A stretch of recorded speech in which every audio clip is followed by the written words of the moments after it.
Sociedade Portuguesa de Literacia em Saúde estar aqui a organizar mais um webinar. Hoje temos umas convidadas muito especiais, a doutora Inês Chapinha e a doutora Ana Catarina Matos, e este evento será coordenado e presidido pelo Dr. Rui Nogueira, que é o presidente da mesa da Assembleia Geral da Sociedade Portuguesa de Literacia em Saúde. Eu vou então proceder à apresentação das oradoras. Temos então no título O Segredo da Minha Tiroide, a doutora Inês Chapinho, que é médica endocrinologista, é assistente hospitalar, é coordenadora do Serviço de Endocrinologia do Hospital da CUF Descobertas e coordenadora da Unidade da Tiroide, também do Hospital CUF Descobertas. Foi autora, em 2019, de um livro interessantíssimo chamado O Segredo da Minha Tiroide. Usámos o título do livro, pedindo à autora, evidentemente, o direito de o usar, porque, de facto, a tiroide, esta glândula que vamos saber o que é que faz e qual é a sua importância, este livro consistiu, de facto, numa pesquisa e numa que ela fez anteriormente, já nas suas funções como médica, e também está acessível este livro em qualquer livraria, sobretudo na FNAC.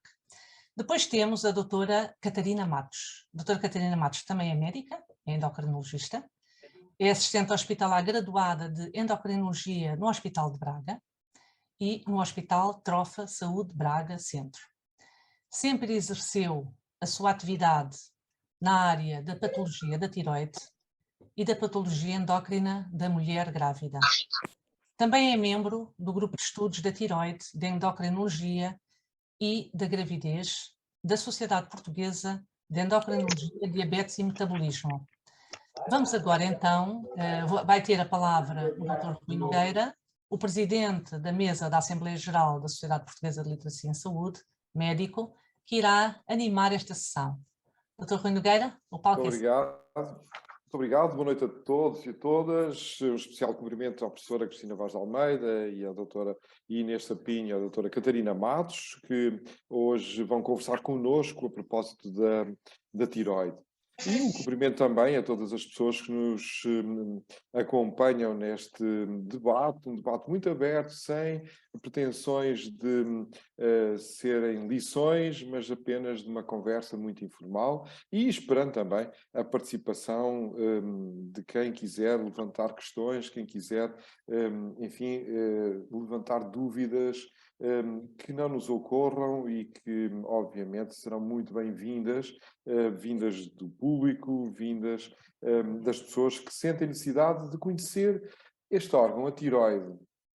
E por isso é bastante importante que haja colaboração, que haja participação e os canais ficam abertos para que possam fazer as vossas perguntas e, na medida do possível, e de acordo com aquilo que possa ser o nosso conhecimento, podermos esclarecer essas dúvidas. A tiroide é um órgão muitas vezes esquecido. Um dia eu li um texto que dizia mesmo tiroide, a grande esquecida. Mas aqui a ideia até foi outra, foi descobrir os segredos da tiroide. Afinal de contas, um primeiro segredo, os segredos são muitos, doutora Inês Chapinho, mas um primeiro segredo da tiroide. Qual é o primeiro segredo que a colega que, enfim, estudou este assunto, que é endocrinologista? Eu sou médico de família, ligo com os doentes com tiroide e sem tiroide, muitos são operados, já não têm tiroide, enfim, e com todas as outras patologias e não patologias. Mas a colega que se dedica à tiroide e aos doentes com patologia da tiroide, qual é o primeiro segredo que nos quer revelar deste órgão muitas vezes escondido? Boa noite, doutora Inês Chapinho. Olá, boa noite. Agradeço, de facto, o convite para estar aqui presente à Sociedade de Literacia em Saúde e em relação a este tema específico, que eu gosto muito, em relação à pergunta que me fez, é uma pergunta diferente da habitual, para começar a conversa, mas começar por dizer que todos temos tiroide à partida, são raríssimas as exceções das pessoas que nascem sem tiroide. que é uma coisa que as pessoas por vezes não sabem quando dizem que têm, eu tenho tiroide, estão a referir-se a terem doenças da tiroide. E é preciso começar por dizer que, em princípio, todos temos tiroide. Ela pode ter ou não alguma doença associada. E, de facto, eu acho que nos últimos anos tem-se falado muito da tiroide e os segredos têm vindo a ser desvendados, as doenças da tiroide, saber que em Portugal são bastante frequentes, que as mulheres têm mais doenças da tiroide. E no fundo o que é isto da tiroide? É uma glândula, as glândulas são órgãos que produzem substâncias que são úteis ao nosso organismo. Temos glândulas que são glândulas exócrinas, que têm um canalzinho que comunica com a superfície corporal, e essas são as glândulas, como a glândula sudorípara, a glândula lacrimal, são diferentes das glândulas do sistema endócrino. As glândulas do sistema endócrino produzem hormonas, que são substâncias que vão ser libertadas na corrente sanguínea e vão atuar nos diversos órgãos, e consoante a hormona e o órgão onde atuam, vão ter determinadas funções. A glândula tiroideia produz as hormonas, conhecidas habitualmente pelas T's, a T4 e a T3, e essas vão atuar em todas as células, ou quase todas, do nosso organismo. E por isso é que é tão importante esta glândula. Ela é fundamental para o nosso bem-estar, para o nosso funcionamento e para a vida. E por isso é que é tão mesmo fundamental conhecermos, e estas sessões são fundamentais por isto, porque este conhecimento vai nos dar a capacidade de perceber o que é que temos, de perceber, de procurar ajuda, de controlar as decisões, tomar decisões informadas, e acho que é importante esta partilha de conhecimentos. Muito obrigado. A tiroide reserva-nos grandes surpresas. E umas vezes trabalha de mais, outras vezes trabalha de menos. Enfim, e outras vezes, e queremos crer que a maior parte das vezes trabalha o suficiente. Como é que nós podemos enquadrar e explicar às pessoas que a tiroide às vezes é mandriona, insuficiente, incapaz de fazer a sua função, e outras vezes trabalha demais? Doutora Catarina Matos, quer ajudar-nos nesta compreensão da tiroide de trabalhar demais ou trabalhar de menos? Claro que sim. Quero agradecer também o convite à Sociedade Portuguesa de Literacia em Saúde para estar aqui presente. É um prazer, e acho que é sempre importante partilharmos conhecimento com todas as pessoas. Às vezes guardamos um bocadinho para nós, mas acho que temos que falar para todas as pessoas, porque quem tem conhecimento tem a capacidade de tomar as melhores decisões e de ser mais saudável por isso.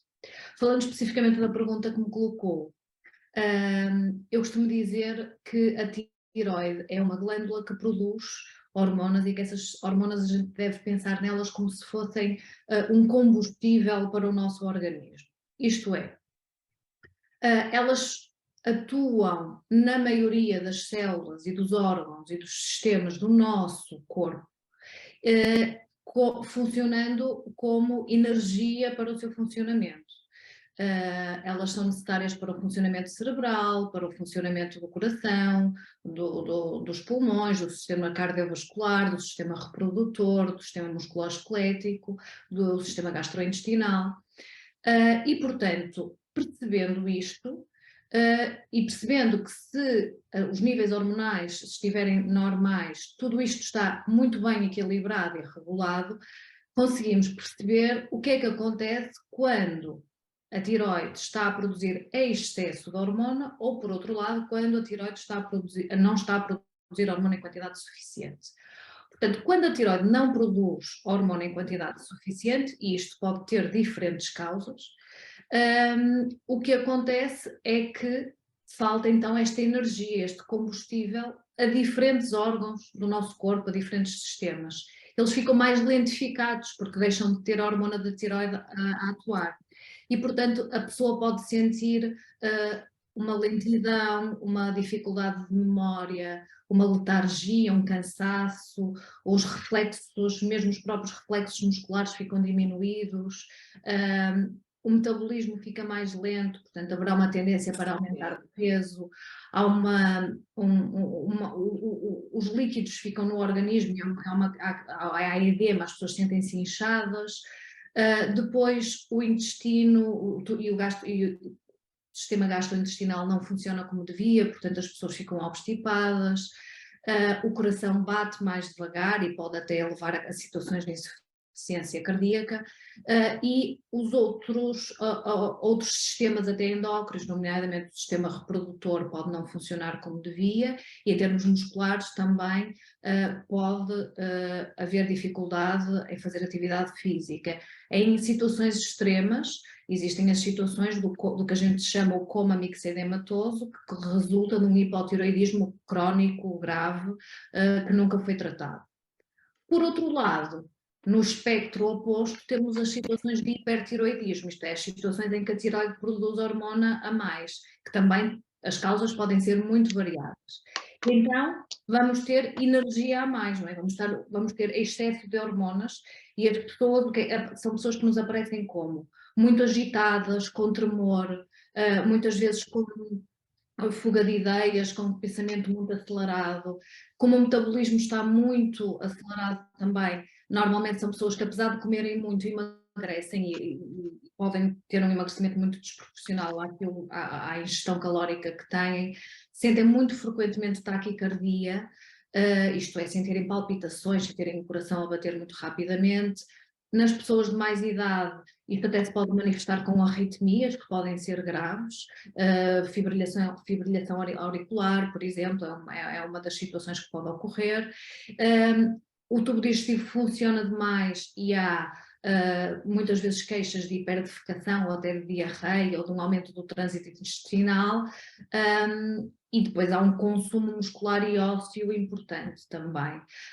No extremo também há uma situação que é chamada tempestade tiroideia, em que esta hiperfunção de todos os órgãos e sistemas põe em risco a vida da pessoa devido a uma falência cardiovascular, neurológica e até hipertermia. Isto são situações extremas, obviamente, que esperemos que cada vez vejamos menos, porque havendo literacia em saúde, lá está, os doentes cada vez nos chegam e devem chegar nas fases iniciais da doença e não nestas situações extremas que felizmente têm diminuído.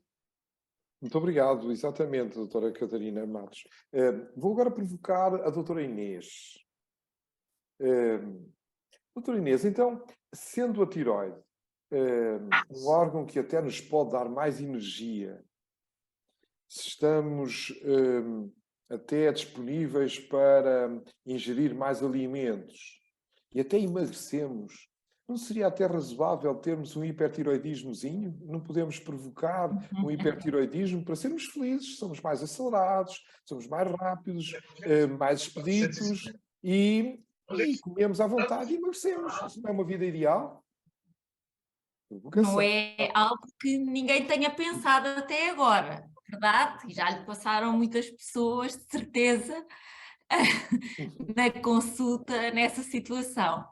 É verdade, temos muitas situações em que as pessoas, e em tempo, já eram medicadas com hormona tiroideia para emagrecer, até que isso foi realmente proibido. Pronto. Não é que não haja tentativas com outros fármacos para fazerem isso, mas isso é o que leva muitas vezes ao atraso do diagnóstico, sobretudo nas mulheres. É o que ela ainda, esta semana ouvi isso. Se ele voltar o hipertiroidismo, se eu tiver a emagrecer, eu não lhe digo nada, doutora. Mas se tiver com o coração a bater muito rápido, aí eu venho ter consigo novamente. Pronto. É verdade, toda a gente é muito contente de perder uns quilinhos a mais, mas é muito desagradável, é muito cansativo. Aquela ansiedade do hipertiroidismo é incomodatível, estar deitado na cama e ouvir o coração e o tremer, a pessoa que não tem lado nenhum, aquela intolerância ao calor e mesmo às pessoas. Eu nunca me vou esquecer de um caso de uma doente que estava para se casar e que o namorado na altura dizia, se fosse assim já não queria casar com ela, porque ela estava insuportável. E é verdade, a pessoa fica conflituosa até, e porque anda realmente, é aquela pessoa que se esquece de tudo quando entra no gabinete, doutora, esqueci-me das coisas lá fora, ou está sempre a refilar e a reclamar de tudo. Mas em relação ao peso é muito agradável no início, porque realmente comem, há um apetite Emagrecem. e emagrecem ligeiramente. Mas Sim, mas não é não a é provocação. A provocação é essa mesmo, não é a solução, não é nenhuma solução. exatamente. Provocar hipertiroidismo, tomar hormonas da tiroide, não é, de facto, minimamente Caminho. aconselhável. Não é o caminho. Não, e vai trazer problemas cardiovasculares e Claramente. osteoporose. Exatamente. E fica desagradável, não tenhamos nenhuma dúvida, os doentes com hipertiroidismo, enfim, se for um hipertiroidismo mais grave, com taquicardia, com as palpitações, com o coração a bater muito rápido, enfim, com sudorese, transpirarem das mãos, dos pés, transpirarem, cansarem-se mais rápido, não conseguirem dormir, ninguém fica satisfeito com este quadro. É uma provocação, eu avisei, era uma provocação para a doutora Inês e a doutora Catarina. Mas, doutora Catarina, É bem-vindo, nós, bem-vindo. sim, temos um problemita, é um problemita muito nosso, mas para o qual, enfim, nós temos que esclarecer também as pessoas, que é haver uma fase em que temos um hipotiroidismo subclínico. Em que medida é que podemos ajudar as pessoas, digamos assim, a compreenderem as nossas dúvidas e, de algumas vezes, nós até vamos pedir exames e vamos indagar situações antes de haver manifestações, antes das pessoas se queixarem de haver manifestações clínicas. Ou seja, como gerir este hipotiroidismo subclínico? Não queria usar os palavrões, mas, enfim, sem manifestações de doença e nós já nos estamos a preocupar. Habitualmente essas situações ocorrem quando há algo que nos faz pedir uma função tiroideia, mesmo não tendo a pessoa clínica de disfunção tiroideia. E normalmente isso acontece, por exemplo, na pré-conceição ou na gravidez, porque realmente se houver um hipotiroidismo subclínico a mulher pode não sentir nada, mas pode haver consequências para o bebê e portanto é importante fazer esse rastreio. Ou, nomeadamente, nós fazemos esse rastreio em pessoas que tenham, por exemplo, outras doenças autoimunes, como, por exemplo, quem tem diabetes tipo 1, quem tem lúpus, artrite reumatoide, outro tipo de doenças autoimunes, tem uma maior propensão para ter outras doenças autoimunes, sendo que, de longe, a doença autoimune da tiroide é a mais frequente e, antes de haver um hipotiroidismo clínico franco, convém vigiar e diagnosticar e tratar antes que a pessoa se sinta mal e com um hipotiroidismo franco e manifesto. Ou então pessoas que, pela história familiar, têm um elevado risco de desenvolver um hipotiroidismo. Existem também situações em que nós fazemos essa vigilância, nomeadamente, por exemplo, pessoas que fizeram radioterapia ao pescoço para, por exemplo, tratamentos de linfomas de Hodgkin na infância ou na adolescência, porque a radioterapia pode destruir a tiroide e, portanto, as pessoas têm que perceber que nós as vigiamos, mesmo sem elas terem sintomas nenhuns, porque elas têm uma predisposição e um maior risco de terem disfunção. E, portanto, nós queremos apanhar essa disfunção numa fase inicial em que ainda não haja consequências clínicas e que possamos tratar, de acordo com as indicações, que são diferentes. Se estamos a falar de uma mulher em pré-conceição ou grávida, de uma pessoa, de um adulto jovem, de uma pessoa de mais idade ou de um idoso, as indicações para tratamento são diferentes e também são diferentes de acordo com a causa do hipotiroidismo subclínico. Até poderá não ter indicação para tratar em determinadas causas, mas é por isso que nós nos preocupamos. Ou então pessoas que têm nódulos e que concomitantemente com os nódulos podem ter disfunção e, portanto, nós também vigiamos a função nesse sentido. E não Já vamos, já vamos aos nódulos e ao cancro, enfim. que é uma outra área, mas não vamos poder deixar de abordar também. Mas ainda antes disso, podemos fazer uma pequenina incursão para explicar o que é, afinal de contas, a doença de Graves. E as pessoas já podem ter ouvido falar. Tiroide, doença de Graves, o que vem a ser, doutora Inês? Então, as doenças, dentro das disfunções, não é? Quando temos as alterações dos níveis hormonais da tiroide, temos o hipo, como a doutora Catarina explicou, em que temos hormonas a menos, e o hiper, em que temos hormonas a mais. A doença de Graves é a causa mais frequente de hipertiroidismo e é uma causa autoimune, que é isto das doenças autoimunes. É quando o nosso organismo há uma desregulação e em vez de produzir nós produzimos anticorpos contra aquilo que é estranho a nós, as bactérias, os vírus, etc. E no caso das doenças autoimunes, nós produzimos anticorpos contra os nossos órgãos. Nós próprios. Pronto. O que é que acontece na doença de Graves? Há um anticorpo específico, que quem tem sabe que o médico pede várias vezes para controlar a doença e avaliar o prognóstico, que é um anticorpo contra o receptor da TSH, que é a hormona produzida na hipófise que estimula a tiroide, que é o TRAB. Pronto, e neste contexto é uma doença que, para além das manifestações do hipertiroidismo, que já foram aqui descritas, da pessoa, é o carro a andar na autoestrada a 250 de velocidade, não é? Porque as hormonas regulam a velocidade de funcionamento do organismo, tem outras manifestações associadas.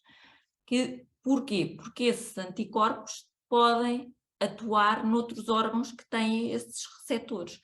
Nos músculos, normalmente na região do inferior das pernas, e ao nível ocular, que dá aquelas quadros clínicos muito exuberantes que nós mal o doente entra no consultório e sabemos logo porque é que ele está ali e qual é a causa e o que é que se passa.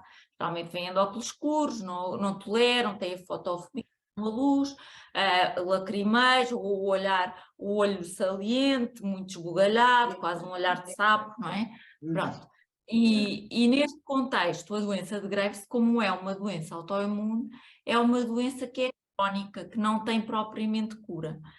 E então o tratamento vai depender muito também da idade e dos objetivos daquela pessoa. Por exemplo, numa mulher, que é quando estas doenças são mais frequentes nas mulheres e mulheres em idade fértil. Numa mulher, nós quando planeamos o tratamento, porque normalmente faz um tratamento médico que, para além de controlar o nível hormonal, tem algum efeito imunossupressor. E ao ter o efeito imunossupressor, estes anticorpos que causam a doença podem adormecer, podem diminuir de tal forma que a doença pode ficar controlada, entrar numa fase de remissão durante algum tempo. E então nós temos que decidir se vamos fazer um curso de tratamento médico durante 1 ano e meio, 2, normalmente, ou se a mulher, por exemplo, é uma mulher que quer engravidar dali a pouco tempo, ou tem uma idade que não pode esperar mais, se calhar vamos optar por outro tipo de tratamento, ou fazer um tratamento de iodo, ou fazer radioativo, ou fazer a cirurgia. E isto tem que ser planeado, ou seja, a doença de Graves é a causa mais frequente do hipertiroidismo, é uma causa autoimune, é uma doença crónica que pode realmente ficar adormecida e depois, com uma vela mágica, volta a ter uma recidiva e a pessoa volta a ter um hipertiroidismo. Por vezes, como já teve os sintomas, reconhece logo e procura ajuda mais cedo, não aparece num estado já tão emagrecido, tão acelerado, tão desgastado, não é? Mas todo o tratamento e todo o nosso plano terapêutico vai ser de acordo com a idade, as doenças associadas, se tem nódulos, se não tem nódulos e se tem, por exemplo, doença, envolvimento ocular significativo, não vamos fazer tratamento com iodo e isto vai sendo ajustado com a pessoa esclarecida, como é óbvio. Há aqui uma pergunta que nos surge aqui no chat que é fácil de responder antes de passarmos ao tema seguinte. É possível ter sintomas de hipotiroidismo e de hipertiroidismo em simultâneo? Isto é uma pergunta que tem aqui outra questão sobreposta, que talvez eu depois possa fazer um comentário, mas é fácil para as colegas, enfim, talvez a doutora Catarina ajudar-nos a esclarecer. Possível ter hiper e hipo? Ao mesmo tempo não se vai ter hipo e hipertiroidismo. Agora o que acontece é que os sintomas são sintomas inespecíficos e são, numa fase inicial, sintomas que podem ser confundidos com outras doenças. E uma pessoa, numa fase inicial, pode ter, por exemplo, uma pessoa que seja cronicamente obstipada e até esteja em hipertiroidismo, pode não notar um aumento do trânsito intestinal e ter outros sintomas de hipertiroidismo. Por outro lado, o cansaço é um sintoma que pode ser existir nos dois espectros clínicos. Por outro lado, este quadro típico que eu falei de hipo e de hiper, cada pessoa é uma pessoa e as pessoas são todas diferentes e, portanto, não é assim floreado, não é toda a gente que tem estes pontos todos ou que tem estas características todas. E dependendo muito da idade, por exemplo, às vezes, por exemplo, uma pessoa com hipertiroidismo que tenha uma ingestão alimentar e um certo tipo de metabolismo muito elevada, a hiperfagia que o hipertiroidismo dá pode fazer com que ela até nem emagreça tanto.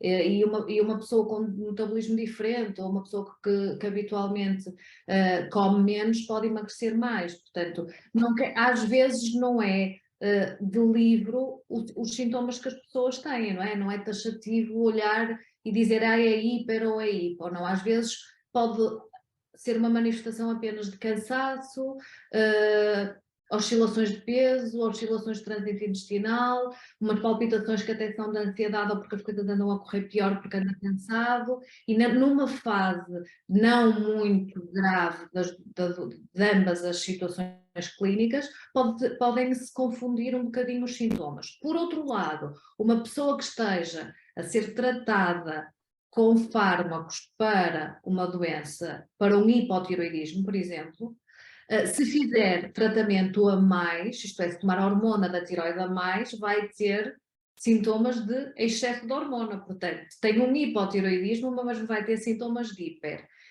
E o contrário também acontece quando tratamos o hipertiroidismo, isto é, damos medicação para fazer com que a tiroide pare e deixe de funcionar como estava a funcionar em excesso, mas se dermos medicação a mais, essa pessoa continua a ter uma doença, que é uma doença que causa hipertiroidismo, mas estamos a provocar um hipotiroidismo iatrogénico, isto é, induzido pela medicação.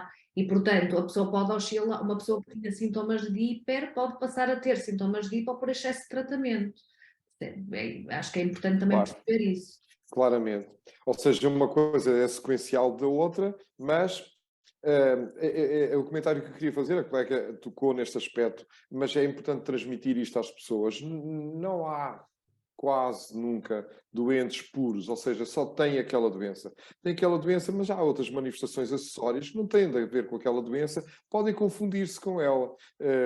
Enfim, pensarmos que o doente é só doente de uma coisa é muito, muito raro. Nós, médicos de família, vemos a sobreposição das doenças na mesma pessoa. Vemos o doente no seu todo, com todas as suas doenças ou disfunções. Às vezes podem não ser até doenças, mas são pequenos desequilíbrios que transitoriamente acontecem. Os ingleses até fazem uma diferença em termos linguísticos, chamam coisas diferentes a estes dois quadros clínicos.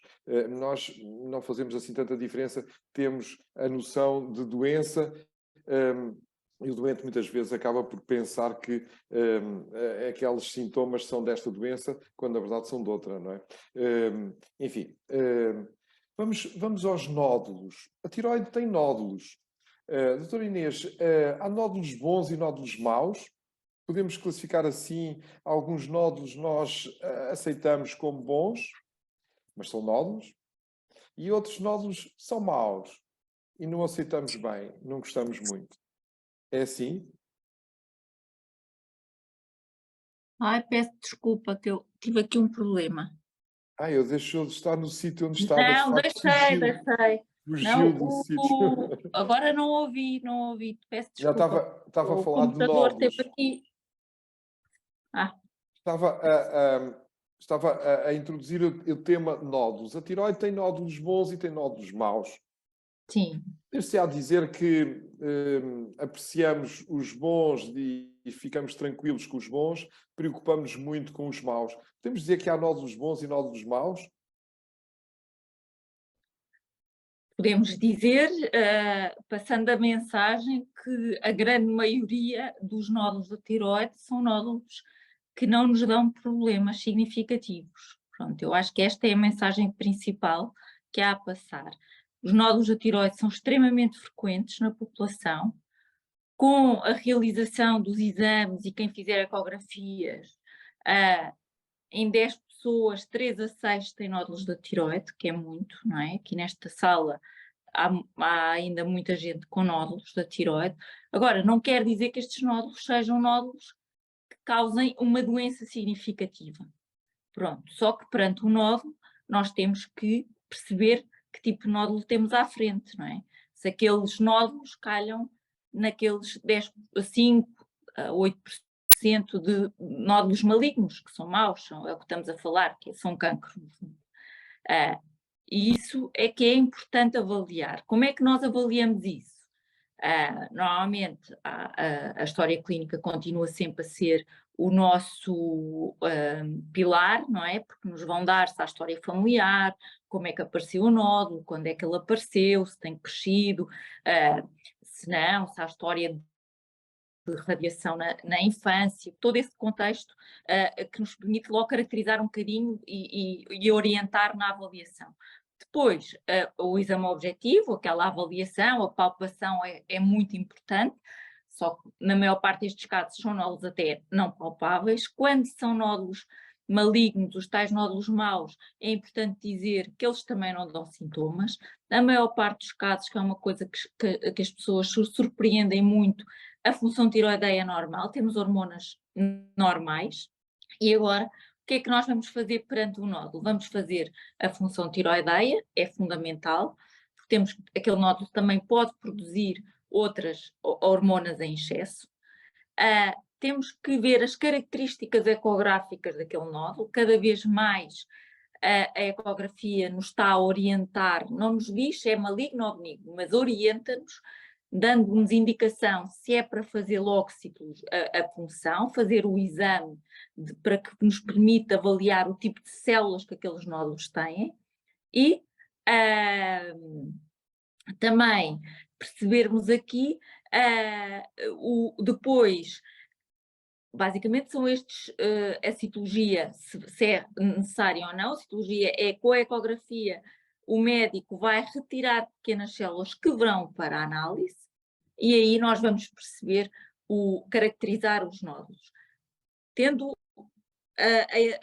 esta informação, mais de 90% são benignos, são nódulos que são para vigiar, podem cair numa área, não quer dizer que não tenham indicação cirúrgica, mas são nódulos que podem ser vigiados e depois vai-se avaliando as características. Por exemplo, imaginemos que um nódulo benigno tem uma hemorragia, cresce muito, pode doer, pronto, e dar sintomas, pode precisar de ser operado por aí, ou fazer uma aspiração para descomprimir um bocadinho. Pronto. Há aqui depois toda uma série de passos e orientações em que a vigilância é fundamental. Mais uma vez, aqui as pessoas têm que perceber a importância do acompanhamento e da vigilância e estarem esclarecidos para não abandonarem os seguimentos e depois não virem passado imensos anos com problemas maiores, como é óbvio. Claro, os nódulos são bons e são maus, são benignos e malignos, mas ambos nos preocupam, ainda que com dimensões diferentes. A doutora Inês falou na punção, na picada, enfim, no exame que se faz para estudar alguns destes nódulos. Em algumas circunstâncias temos que esclarecer se os nódulos tem um encaminhamento terapêutico, fazemos de alguma forma uma conduta terapêutica, ou se vamos por outro caminho para outros nódulos.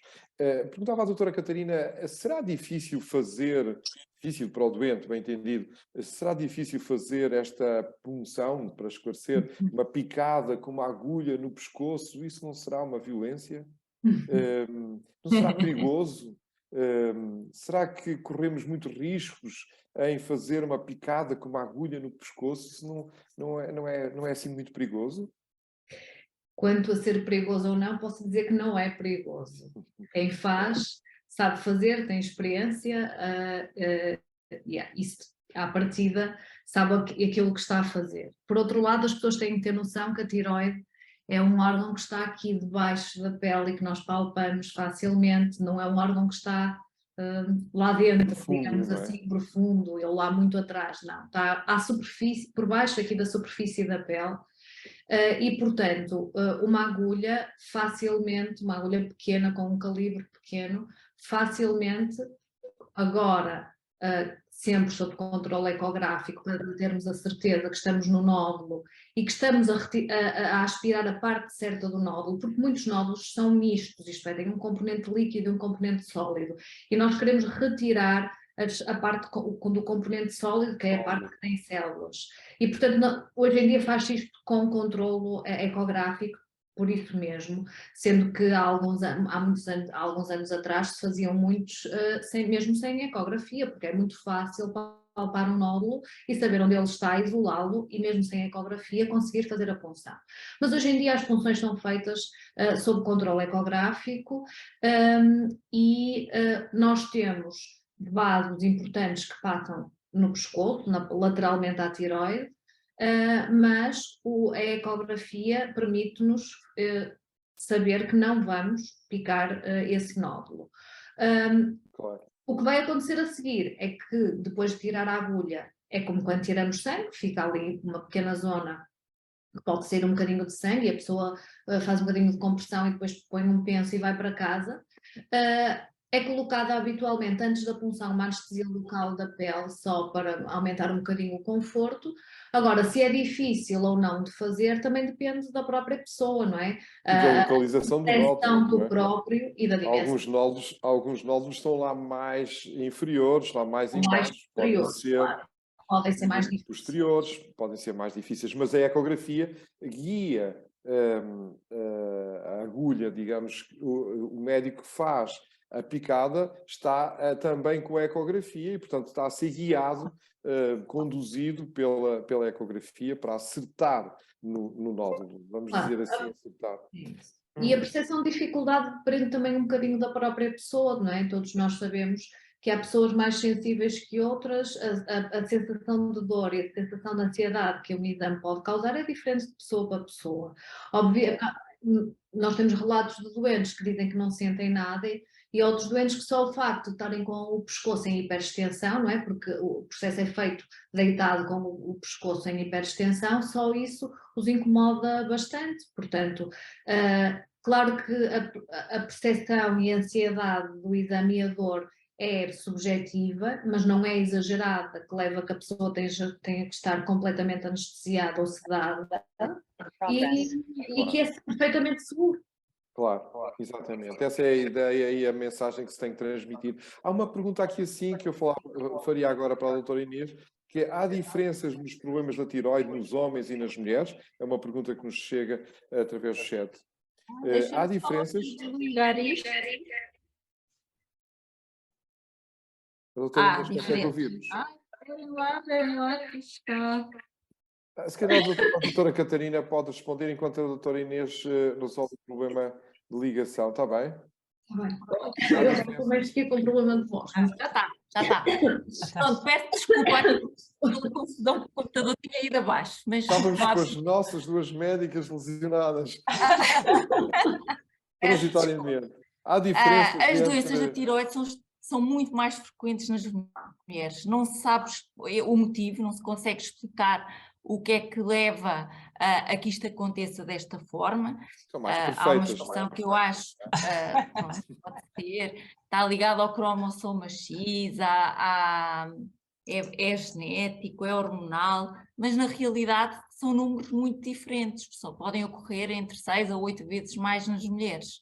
E por isso é que também estamos aqui sempre preocupadas com as mulheres em idade fértil. Eu não sei se há bocado, quando cortou o meu som, eu e a doutora Catarina gostamos sempre de passar a mensagem da nossa preocupação com as mulheres de idade fértil, com as grávidas, quando eu estava a falar do hipertiroidismo e do tratamento e do hipotiroidismo subclínico, quando a doutora Catarina estava a falar, que é uma coisa que nós tentamos educar as nossas doentes para a mensagem de sermos quase nós as segundas pessoas a saber que elas estão grávidas.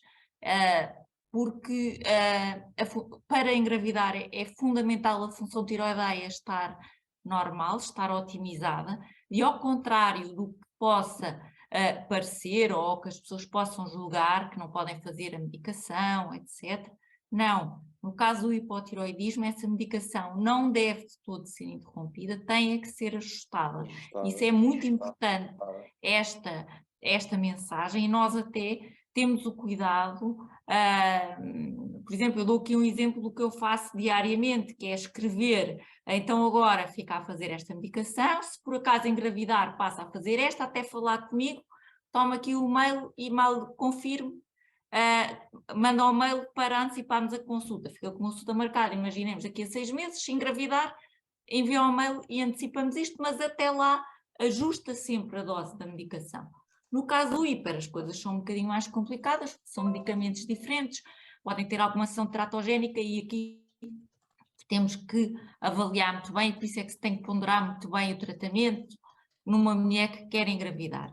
Pronto, mas era esta mensagem que eu gostava de passar, para além de outra coisa também, eu não sei se ainda temos tempo para estar com calma a falar, parece que sim, pronto, que é o tal ajuste e que eu penso que a doutora Catarina já falou, destas mulheres na pré-conceição e durante a gravidez e a amamentação, fazerem o tratamento com iodo, sobretudo as mulheres que não têm patologia de tiroide. Pronto, já me antecipei. Não.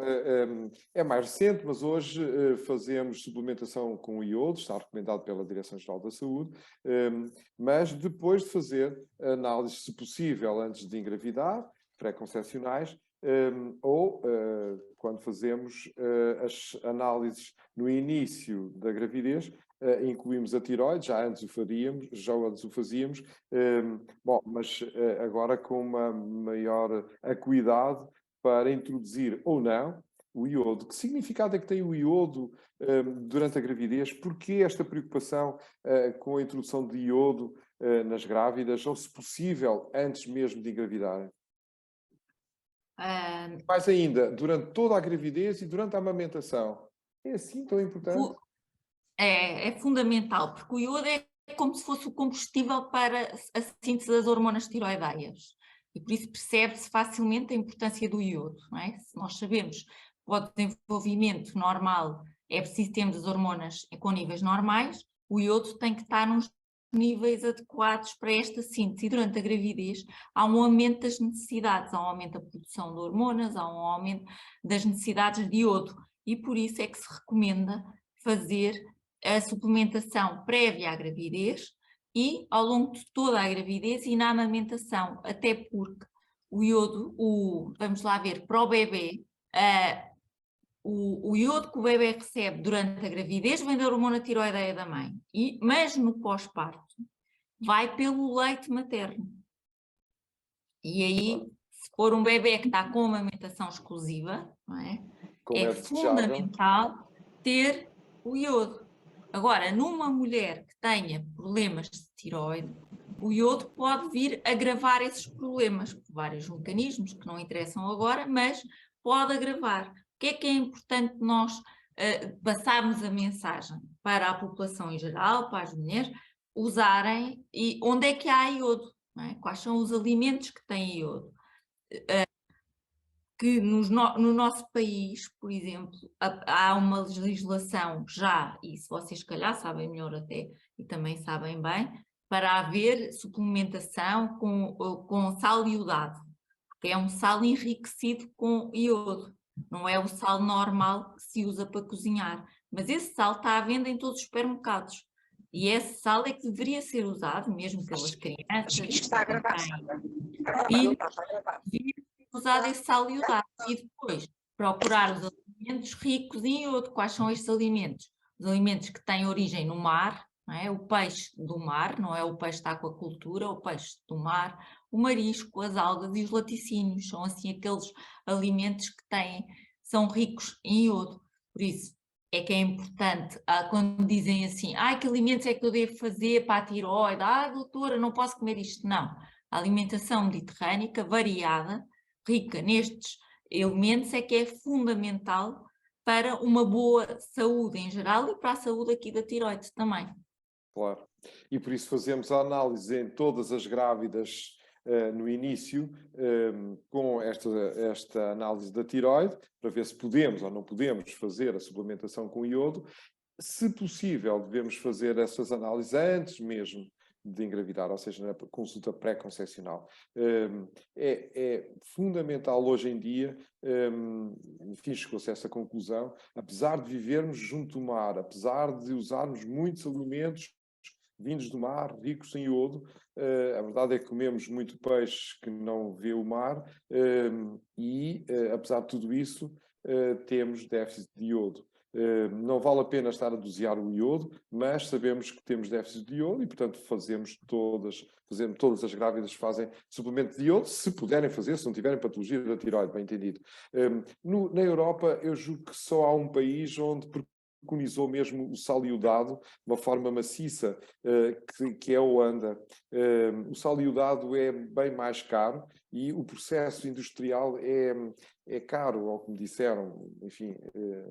Colaborei num grupo da DGS sobre a suplementação de iodo na altura e fiquei surpreendido com alguns dados, como, por exemplo, o déficit de iodo na população dos Açores, com mar por todos os lados, e nos Açores as pessoas têm déficit de iodo, que fará na população, enfim, que vive no continente ou que não usa ou não está tão perto do mar. Agora, voltando a problemitas maiores. A tiroide é muito importante, enfim, todos já vimos isso, enfim, tem funções muito específicas e às vezes tiramos a tiroide, operamos a tiroide e as pessoas ficam sem tiroide. Então, sobrevive-se sem tiroide, doutora Catarina Matos? Sobrevive-se sem tiroide desde que se faça... Sou provocador, não é? Sou provocador. Sobrevive-se desde que se faça substituição das hormonas da tiroide. Rigorosamente. Rigorosamente. Tirando a tiroide, deixamos de ter capacidade de produzir hormonas da tiroide e, pelo que eu já expliquei anteriormente, elas são fundamentais ao funcionamento do organismo e, portanto, se não existir a hormona da tiroide, vai existir, num caso extremo, coma ou morte. E, portanto, as pessoas têm que tomar, habitualmente é um comprimido, se toma de manhã em jejum, que é a hormona da tiroide, e que a dose é ajustada de acordo com o peso da pessoa, as análises, a sua absorção, outros fármacos que esteja a fazer. Há vários fatores que podem influenciar a absorção, mas rigorosamente estas pessoas têm e devem tomar este comprimido e têm que o fazer durante toda a vida. Toda a vida. E é importante também salientar que a cirurgia da tiroide deve ser realizada por um cirurgião experiente. E quando dizemos um cirurgião experiente, é um cirurgião experiente em patologia da tiroide, isto é, que faça um grande número de tiroidectomias por ano, independentemente de ser muito bom cirurgião, até noutro tipo de patologia. Porquê? Porque existe o risco, os dois riscos principais de quando se faz uma tiroidectomia total, um deles é retirar ou lesionar as paratiroides, que são 4 glândulas muito pequeninas que estão por trás e nos polos superiores da tiroide, e que são às vezes não facilmente identificadas na cirurgia e que podem ser retiradas ou então desvascularizadas e, portanto, deixam de funcionar. E as paratiroides são responsáveis pela produção de uma hormona que é a paratormona, que é responsável pela normalização do cálcio no organismo. E nós sabemos que o cálcio é fundamental para o funcionamento de todos os músculos, e o coração é um músculo. E, portanto, quando há falta de cálcio, há um risco grande de arritmia, há um risco grande de tetania, isto é, de sintomas musculares, e, portanto, essas pessoas, se ficarem com o que a gente chama um hipoparatiroidismo pós-cirúrgico, para além de ficarem dependentes da hormona da tiroide, não vão fazer hormona da paratiroide, não. Nesse caso, o que nós fazemos é suplementação com cálcio, com vitamina D, às vezes com magnésio, toda a vida também. Outro dos riscos que existe é uma lesão de um nervo que inerva as cordas vocais e que pode levar a alterações da voz, a disfonia, a rouquidão, às vezes transitória, às vezes permanente, que pode melhorar ou não com terapia da fala. E, portanto, daí o que eu quero salientar disto é que a cirurgia não é de todo a primeira linha para o tratamento da maioria das doenças da tiroide, tem indicações muito específicas, nem sempre é necessário tirar a tiroide toda, e fazendo, por exemplo, uma hemitiroidectomia, isto é, tirando apenas metade, há pessoas que conseguem não precisar de substituição com a hormona da tiroide, isto é, a metade que fica é suficiente para as necessidades daquela pessoa, diminuindo assim muito os riscos associados. Fazendo e tendo que fazer e tendo indicação para uma tiroidectomia total, esta deve ser realizada por uma equipa, por um cirurgião, uma equipa de cirurgiões experientes em patologia da tiroide, para minimizar os riscos e lá está, esta morbilidade a longo prazo. Muito bem. Eu ia, se calhar, se não se importassem. Sim. Estamos quase a acabar, estamos quase a acabar, estamos quase no final. Temos aqui algumas questões. Eu, se calhar, vou ler as questões e depois cada uma das médicas responderá à vez, se o Dr. Rui Nogueira assim me permitir. Muito bem, então, tenho aqui uma pergunta que é: tenho as seguintes questões sobre a síndrome do ovário poliquístico. Como deve ser feito o seguimento destes casos? Como podemos conviver com este síndrome? Não terá a ver com tiroide? Não é tiroide. Não é tiroide, ok. Uhum. Mas poderá eventualmente... Já foi respondida onde é que fica localizada a tiroide, já foi respondida, e se calhar podem dizer, e eu gostava de vos ouvir, que formato tem esta tiroide, não é? Porque é interessantíssimo perceber que há um formato específico que vai ficar fixado na memória de todos nós para todo sempre. Depois, também já foi respondida a questão, há diferenças de problemas da tiroide nos homens e nas mulheres, mas e nos homens, que sintomas e que problemas é que surgem? Depois, a pergunta é quais são os alimentos que têm iodo, e relativamente às pessoas mais velhas, que cuidados é que devem ter, e o que é que se passa em relação às pessoas, por exemplo, se tiverem comorbilidades com problemas oncológicos. Ainda relacionado com o diagnóstico, o cancro da tiroide também metastiza, ou seja, é possível ter um cancro da tiroide que só é diagnosticado porque nos foi descoberta uma metástase.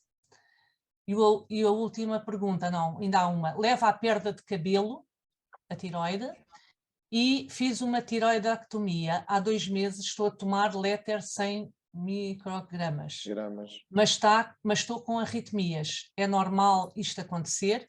E pronto, são estas as questões, e se calhar à vez cada uma responderia a uma, se faz favor. Podemos começar.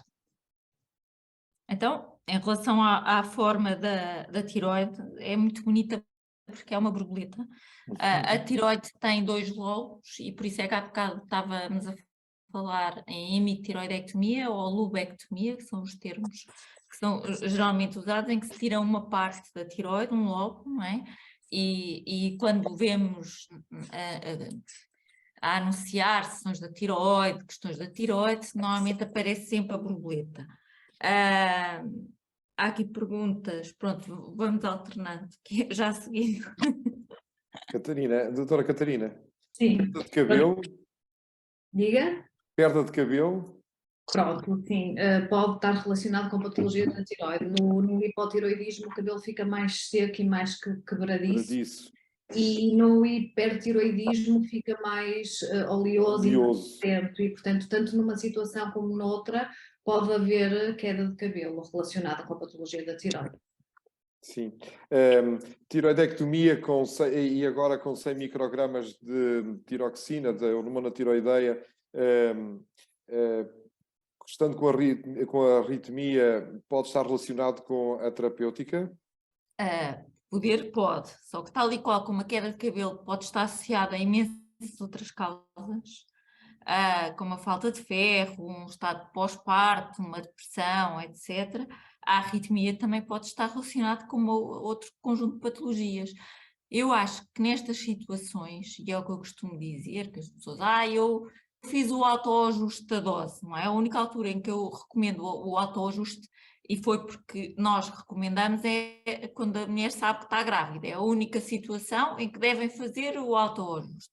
Noutras situações é fazer as análises, que geralmente têm com eles para fazer antes da consulta seguinte, e antecipar essas análises se tiver algum sintoma que ache estranho, como é o caso da arritmia. Por isso, sim senhor, pode ser a causa, mas pode ter outra causa. Por isso, não alterar a medicação até ir fazer as análises e verificar como é que estão as análises e falar com o seu médico assistente. Claramente. E a metastização? Havia aqui uma pergunta sobre a metastização do cancro da tiroide. O cancro da tiroide, antes mesmo de chegar à metastização, é um cancro muito vulgar? Podemos dizer que assim dos mais vulgares ou nem por isso? Doutora Catarina? Sim, o cancro da tiroide é muito frequente e é muito vulgar. Tem havido um aumento do diagnóstico, que ainda está para perceber se é um verdadeiro aumento do aparecimento do cancro da tiroide ou se apenas estamos a diagnosticar mais porque temos mais acesso à ecografia. Sim. E fazemos mais exames. Sabemos que em séries de autópsia existe uma grande percentagem de cancros da tiroide, isto é, pessoas que foram autopsiadas e que morreram por outras causas têm cancro da tiroide e não morreram do cancro da tiroide, vamos dizer assim, morreram com o cancro da tiroide, e que muitos dos cancros da tiroide até se está a pensar em mudar a sua nomenclatura, e a sua nomenclatura tem mudado, lá está, para tirar esta conotação negativa, porque estamos a falar de cancros muito frequentes, que se forem também muito diagnosticados e muito tratados, vamos ter estas consequências do excesso de tratamento, e nós não queremos sobretratar, e que, portanto, isto um bocadinho para mostrar às pessoas que o cancro da tiroide é muito frequente, muitas vezes não altera a sobrevida, na maioria dos casos, da pessoa, pode trazer mais ou menos alterações da qualidade de vida ou de recidiva a curto e a longo prazo. Que alguns até podem não precisar de ser tratados e só vigiados, isto já é feito em muitos países. E que como sabemos destas características, digamos, entre aspas, benignas deste tipo de cancro, boas deste tipo de cancro, cada vez somos menos agressivos no tratamento, cada vez há menos tratamentos com iodo radioativo, cada vez as cirurgias são menos agressivas, se retiram menos gânglios, às vezes até está indicado fazer apenas uma hemitiroidectomia, mesmo sendo um cancro. E porquê? Porque temos vários estudos e vários fatores que nos permitem saber também se aquele cancro é de risco ou não, nomeadamente o aspecto de nestologia, quando depois é retirado é retirado o cancro, o nódulo, por exemplo, se tem gânglios envolvidos ou não, o tipo histológico que é, se a pessoa tem fatores de risco, história familiar, cancro da tiroide, portanto, tudo isto levando em conjunto, leva-nos a prever se é um cancro de baixo, médio e alto risco, e nós Digamos dessa forma. Pronto. Depois... Sim. Já estamos quase a acabar e há aqui uma outra pergunta, Então, dá-me que é da situação. metastização do cancro da tiroide. É possível, há uma pergunta que está aqui assim, de uma das pessoas que nos está a acompanhar, é possível fazer o diagnóstico de cancro da tiroide a partir de uma metástase? Ou seja, será de forma mais vulgar encontrar uma metástase e, enfim, o cancro primário é da tiroide? Não é a forma mais vulgar. Não é a forma mais vulgar. Não é a forma mais vulgar. O cancro da tiroide, sendo muito vulgar, felizmente o mais frequente é menos agressivo. É uma notícia boa. Enfim, cancro é cancro, mas o cancro mais frequente é menos mau. Claro. Temos só as últimas... Vou só realmente dar resposta, que vocês possam dar resposta às duas últimas questões, que é como se recomenda o autoajuste da dose na gravidez, aumentar ou diminuir a dose, é de uma médica, e a outra é qual é a melhor prevenção. E terminávamos por aqui, já são 8 horas. Posso responder aqui, mas queria antes de responder, dar aqui uma curiosidade. Atualmente o cancro da tiroide é o segundo cancro mais frequente na mulher, em Portugal.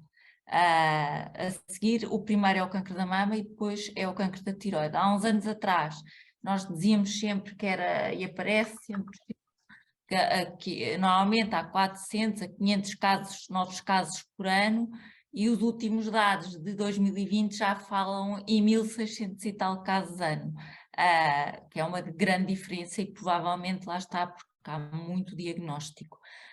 Em termos depois de consequências clínicas, sabemos que tem este impacto negativo.